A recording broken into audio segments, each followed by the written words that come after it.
পশ্চিমবঙ্গ সরকার কর্তৃক West Bengal state management গ্রুপের নির্দেশিকায় মালদা জেলা গঙ্গা কমিটির উদ্যোগে গঙ্গা নদী দূষণমুক্ত রাখার বার্তা সমাজের সকল স্তরের মানুষের মধ্যে পৌঁছে দেওয়ার লক্ষ্যে গঙ্গার 7 দিনের নদীপক্ষে নৌকা র্যালি অভিযানের শুভারম্ভ হলো। মালদা মানিকচক ব্লকের ফেরিঘাট থেকে রতুয়া ব্লকের দিকে নৌকা ধীরে ধীরে এগিয়ে যায়। ঘাটে ঘাটে নেমে বাসিন্দাদের সঙ্গে কথা বলেন নমামি গঙ্গা স্বেচ্ছাসেবীরা। মূলত দেখা যায় কাপড় কাচা, মূর্তি বিসর্জন, পুজোর সামগ্রী, নদীর ধারে শৌচকর্ম, মাছ ধরা, বিষ প্রয়োগ প্রভৃতির কারণে মালদা জেলার গঙ্গা দূষণ হয়ে থাকছে। উপস্থিত ছিলেন অতিরিক্ত জেলা শাসক অনিন্দ্য সরকার, ডিভিশন ফরেস্ট অফিসার যিশু, জেলা প্রকল্প আধিকারিক সুব্রত দাস, শুভ্রদাস মহাশয় ও নমামি গঙ্গা স্বেচ্ছাসেবক। ডিস্ট্রিক্ট গঙ্গা কমিটি আছে আমাদের একটা, এখানকার ডিএম সাহেবের নেতৃত্বে ওটা চলে। মানে আমাদের জেলার গঙ্গা দূষণ খালি গঙ্গা নয়, অন্যান্য যে সমস্ত নদী আছে সমস্ত দূষণ কী করে আমরা রোধ করতে পারি, মানুষের মধ্যে জনসচেতনতা কী করে বাড়ানো যায়, সমস্ত বিষয়ে আমরা সারা বছরই কাজ করি। তারই একটা অংশ হিসেবে আজকে আমাদের এখানে রিভার ট্যাবলো, যেটা আপনারা দেখলেন, ওটা আমরা চালু করলাম।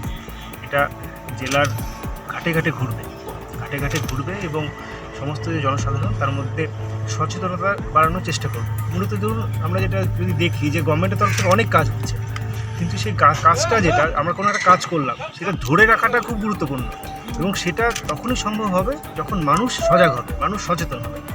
আমাদের যে এখানে ঘাট যে আছে, আমরা যে ঘাটের থেকে আজকে ট্যাবলোটা চালু করলাম, তো ঘাটের পাশেই আমাদের দেখলাম যে আমাদের মূর্তি ডোবানো হয়েছে, কিন্তু এখন তার অবশিষ্ট পড়ে আছে। এখানেই হয়তো কিছু আমাদের মা বোনেরা কাপড় কাচ্ছে, সেটা আমরা দেখলাম। এগুলোই মূলত আমরা সচেতনতা বাড়াতে যাচ্ছি এর মাধ্যমে। হয়তো একদিনও হবে না, কিন্তু ধীরে ধীরে যদি আমরা বারবার যাই, আমাদের যে বার্তাটা যদি আমরা পৌঁছাতে পারি, কোনো না কোনো দিন আমরা সফল হব, এই আশা নিয়েই আমরা যে ট্যাবলেটটা করে যাচ্ছি। আর বাড়ির সবাই ভালো আছে তো? আচ্ছা, আর তোমাদের ছেলেমেয়েরা কেমন আছে? পড়াশোনা ঠিকঠাক চলছে তো?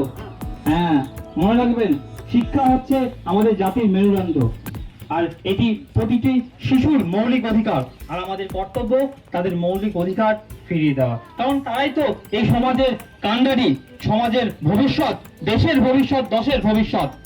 তো কোথায় যাচ্ছেন ঘটি বালতি নিয়ে?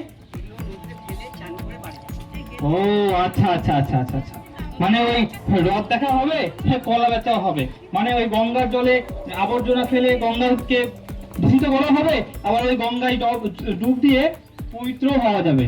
বাহ, বেশ বেশ। Bureau news Bangla Times.